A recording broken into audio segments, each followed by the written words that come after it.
नमस्कार। आज हम इतिहास के एक ऐसे पन्ने को पलटने जा रहे हैं जो किसी रोमांचक कहानी से कम नहीं है। तूतनखामून के मकबरे की हैरतअंगेज खोज।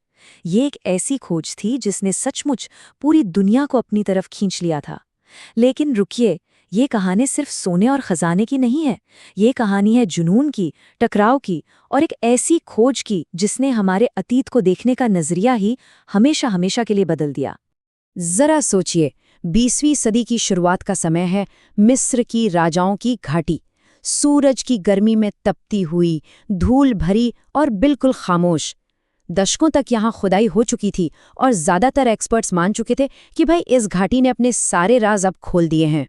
बात यहाँ तक पहुँच गई थी कि 1912 में एक बड़े खोजकर्ता थियोडोर एम डेविस ने तो ऐलान ही कर दिया, मुझे डर है कि मकबरों की ये घाटी अब पूरी तरह से खाली हो चुकी है। ये सिर्फ उनकी राय नहीं थी, बल्कि उस समय ज्यादातर लोग यही मानते थे। ऐसा लग रहा था कि खोजने के लिए अब कुछ बचा ही नहीं था।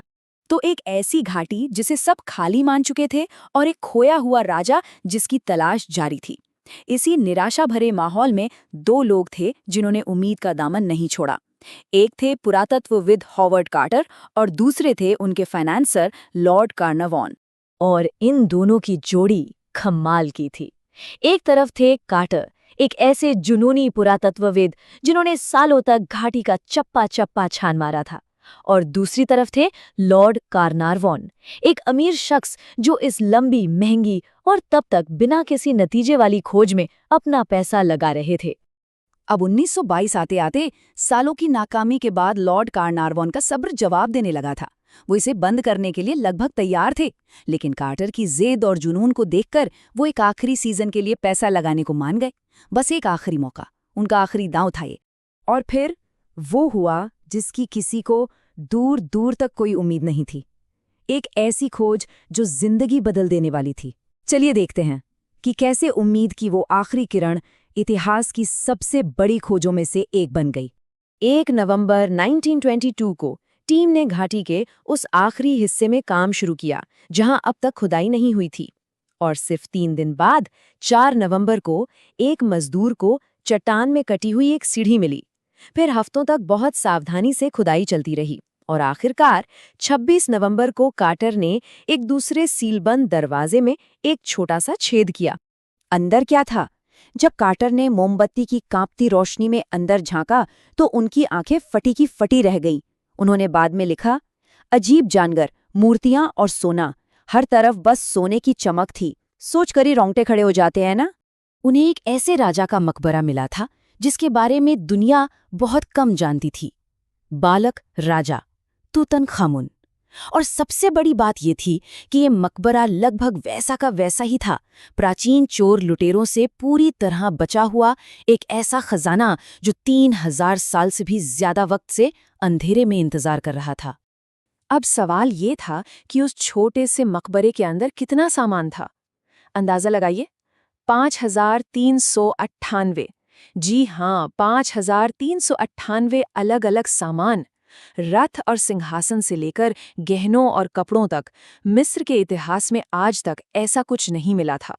लेकिन ये कहानी सिर्फ खजाने पर खत्म नहीं होती। अरे, कहानी तो अब शुरू हुई थी। इस खोज ने पूरी दुनिया में एक सनसनी फैला दी जिसे कहा गया टूटमेनिया, और साथ ही एक खौफनाक श्राप की कहानियों को भी जन्म दिया। तो आखिर ये टूटमेनिया था क्या? अरे, ये एक तरह का बुखार था जो पूरी दुनिया पर चढ़ गया। मिस्र से हजारों मील दूर तूतनखामुन रैग नाम का एक डांस मशहूर हो गया। फैशन, गहनों, यहाँ तक कि फर्नीचर में भी मिस्र की डिजाइनें दिखने लगी। प्राचीन मिस्र के बारे में जानने के लिए लोगों में होड़ सी मच गई।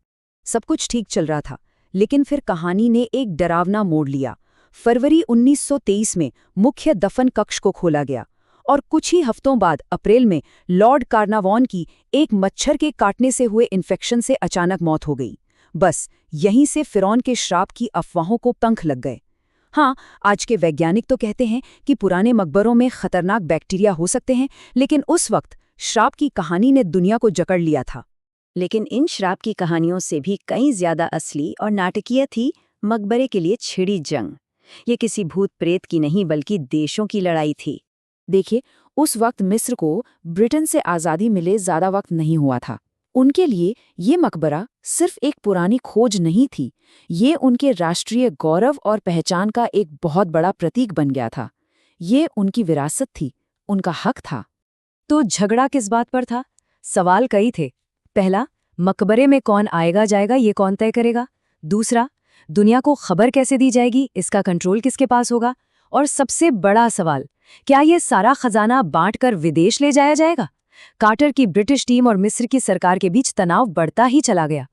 मामला इतना बिगड़ गया कि कार्टर ने गुस्से में मकबरे पर ताला ही लगा दिया और महीनों तक काम बंद रखा।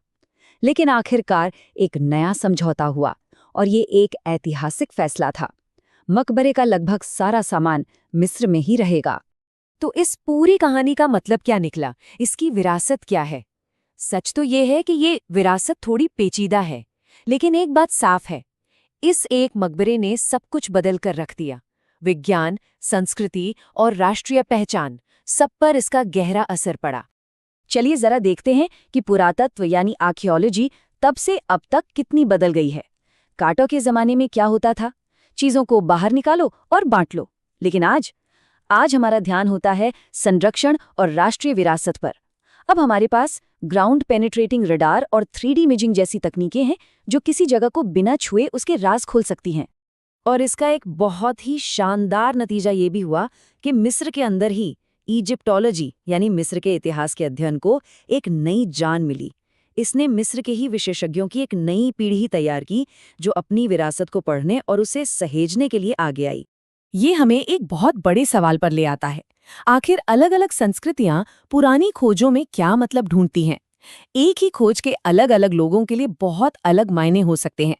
देखिए, इसके कई अलग अलग नजरिए हो सकते हैं। कुछ लोगों के लिए ये खोजें विज्ञान और इतिहास का हिस्सा हैं, वहीं दूसरों के लिए इनका एक धार्मिक महत्व भी हो सकता है। जैसे कुरान में फिरौन के शरीर को सुरक्षित रखे जाने का जिक्र एक निशानी के तौर पर है, जिसे कुछ लोग रामसेस द्वितीय की मम्मी की खोज से जोड़कर देखते हैं। ये दिखाता है कि एक ही सच्चाई को कितने अलग अलग तरीकों से समझा जा सकता है। और आखिर में इस पूरी कहानी ने एक गुमनाम से बालक राजा को इतिहास का सबसे मशहूर चेहरा बना दिया।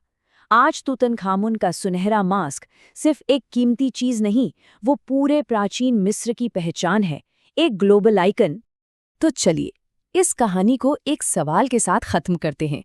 100 साल बीत चुके हैं, आज भी जमीन के नीचे कौन सी अद्भुत चीजें अपने खोजे जाने का इंतजार कर रही हैं?